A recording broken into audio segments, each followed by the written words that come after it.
Hello and welcome to the instructional video for sections 19.4 and 19.5. They include addition, subtraction, multiplication, and division of radical expressions. During this we're going to combine like terms. Like terms for radicals are considered like terms if the radicals are the exact same. Like in that first example, the fifth root of 2 and the fifth root of 2, those are the 6 times the fifth root of 2 minus 4 times the fifth root of 2. Those are considered like terms. So if we look at this example,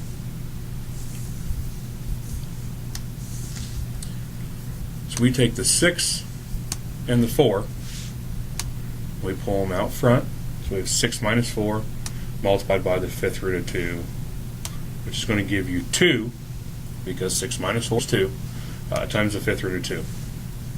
Same thing here with addition. See, we have the third root of 3 on both of these terms. One has a 9 in front, the other has a 4 in front with an addition sign. So 9 plus 4 does equal 13, and then we keep the like term, which is the cubed root of 3. Getting a little more in depth, we can look here at the number 3 is 14 root 2 plus 12 cubed root 2 minus 4 cubed root 2 minus 9 root 2. So we need to find our like terms. While root 2 and cubed root 2 look an awful lot alike, they are not. That is a square root of 2 and a cubed root of 2, so they are different. So we can say the 14th root of 2 and negative 9 root 2 are like terms, and conversely times the cubed root of 2 minus 4 times the cubed root of 2, those are going to be like terms. So if we're going to simplify those, we have 14 root 2, stand my 1 there a little bit, minus 9 root 2, just getting my like terms together, then plus 12 cubed root 2 minus 4 cubed root 2. Now, since I have my like terms together, I'm going to go ahead and combine them. So 14 minus 9 is going to be 5, and we keep our root 2. And 12 minus 4 is going to be a positive 8, and we're going to keep our cubed root of 2. So let's look at a couple more where we're going to add or subtract and combine like radical terms if possible. So if we look here, our terms root 20 and root 5 are not like. But let's see if we can make them like terms. So we know we can simplify root 20. 20 breaks up into 4 and 5. So we're going to have 9 times root 4 times root 5. We'll just copy down our minus 6 root 5. Well, we know that root 4 is 2. So we're going to have 9 times 2 times root 5 minus 6 root 5. Now if we simplify 9 times 2 to be 18, now we have like terms.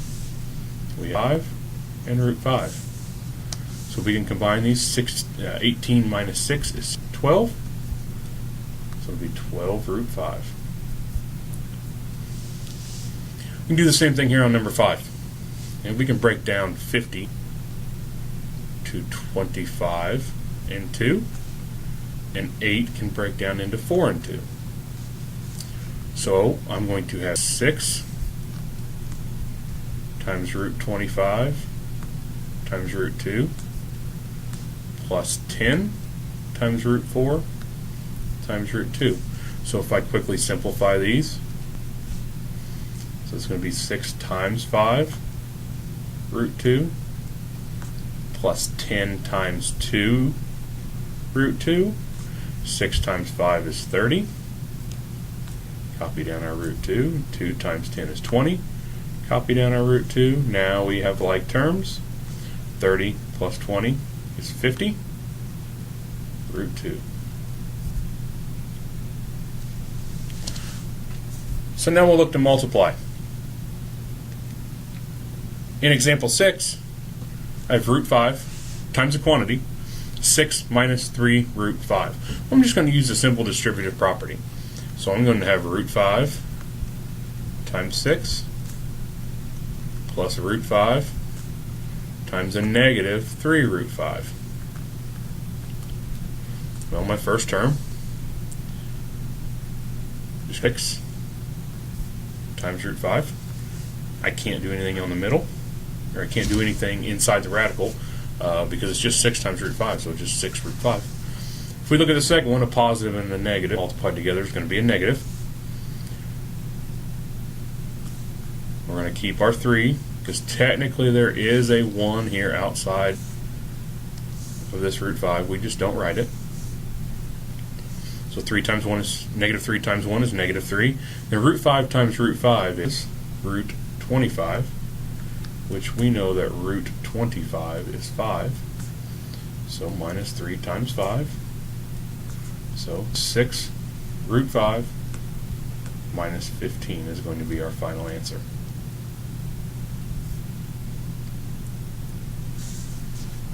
You can also write that 15 plus 6 root 5. Either is fine. Technically, this second one here is more mathematically correct. We like to have our roots second. So if we look here at number 7, once again, we're just going to use the distributive property. Some of you may have been taught that this is FOIL. You can call it that. I'm not a big fan of that term, but if it works for you, it works for you. So I'm going to have root 5, so I'm going to take this first term times both the terms in the quantity.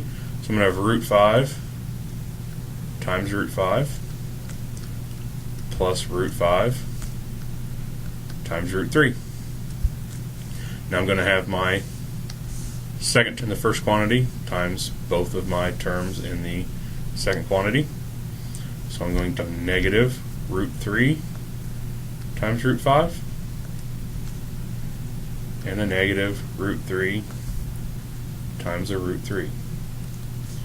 So if we go through to simplify these, root 5 and root 5, little mistake there. We'll fix that quickly for you. Root 5 and root 5 is root 25. Root 5 and root 3 is root 15. Root 3 and negative root 3 and negative 5 is negative root 15. And negative root 3 and negative root 3, negative root 9. Look to simplify. Root of 25 is 5. So root 15 minus root 15 is going to give us 0 root 15, and anything times 0 is 0. So that goes away. And then we're going to be left with minus 9, which, and that equals, oh, big mistake. Make my minus sign a little smaller there so it looks right. 5 minus 3 is 2. And we're going a little quick here. That's my fault. Computer's a little slow with this program. So minus 3 is 2. So that is our final answer. So let's move on to the next instructional video. We're going to have a few more examples. And so our first example asks us to multiply. It looks like I forgot to write them in, so we'll go ahead and do that really quickly. Number 8 asks us to multiply the quantity 4 minus root 11 times 4 plus root 11. So once again, similar to the last one we did, we're just going to use the distributive property.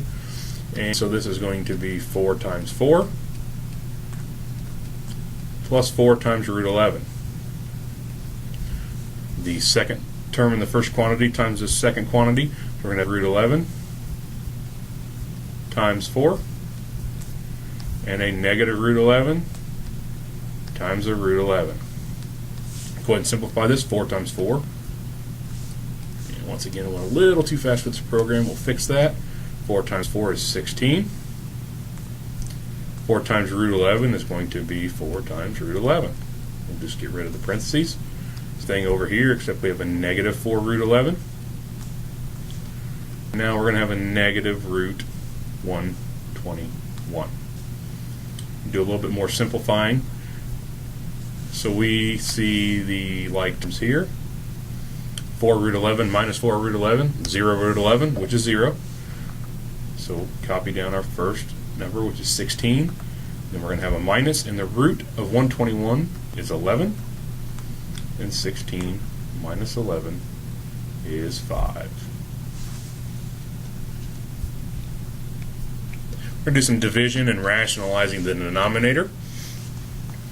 So we have the root of 19 over 5. Okay. Our issue here is we cannot have a root in the denominator. So I'm going to separate these, the root of 19x over the root of 5. The reason we cannot have a root in the denominator is roots are irrational numbers. They go on forever and ever and ever without any pattern, without ever terminating.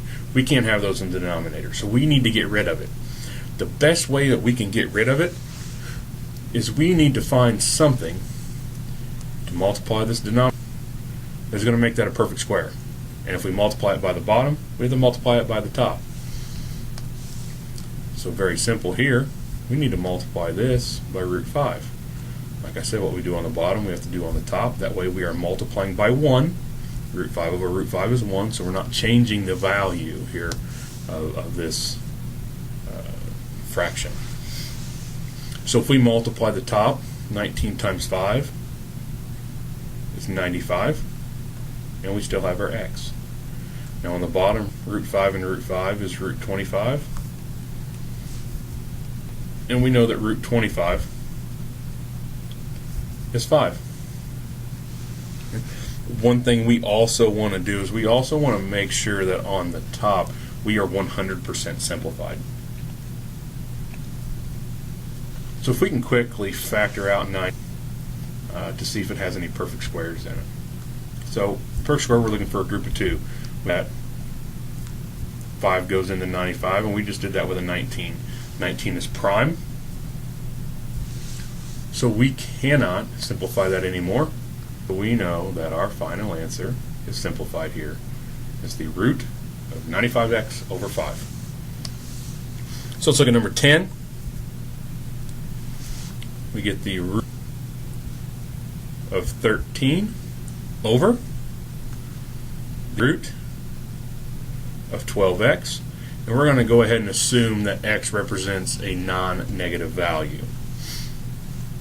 So we need to rationalize this. So on the last one, we are going to multiply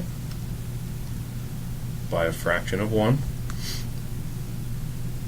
So to make 12 perfect, we're just going to multiply it by 12. To make x a perfect square, we're going to multiply it by x.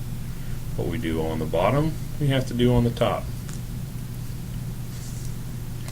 So let's do the top first. 13 times 12. Do that quickly in your head, or pull out a calculator. So if we punch that in, 13 times 12, we should get 156. So this is going to be the root over the root of 144 x squared. Okay. Well, let's just leave the top as it is for right now and worry about the bottom. Okay. We know the bottom is going to be 12x, because the square root of 1/4 is 12, and the square root of x squared is x. And it looks like I accidentally erased something from up here, so we'll go ahead and quickly put that back in, just so when we look at it we're not confused. We need to find out if 156 is simplified. Okay. Well, we just did 12 times 13. Okay. 13's prime, can't do any more with that. Well, 12 is 4 times 3. We know that 4 is a perfect square. So we can rewrite the top as the square root of 4, the square root of 3, the square root of 13. Can't do any with the second 2 there, but we know that since that square root of 4 was 2, and once again, a little too fast for my slow computer here, let's rewrite this. Root of 4 is 2. Root of 3 times root of 13, we can rewrite that as a root of 39. and we're over 12. Well, as we see here, we can simplify. 2 goes into 2 1 times, 2 goes into 12 6 times. So we'll be left with the root of 39 over 6 as our final answer. Always make sure you go back through and see if you can simplify.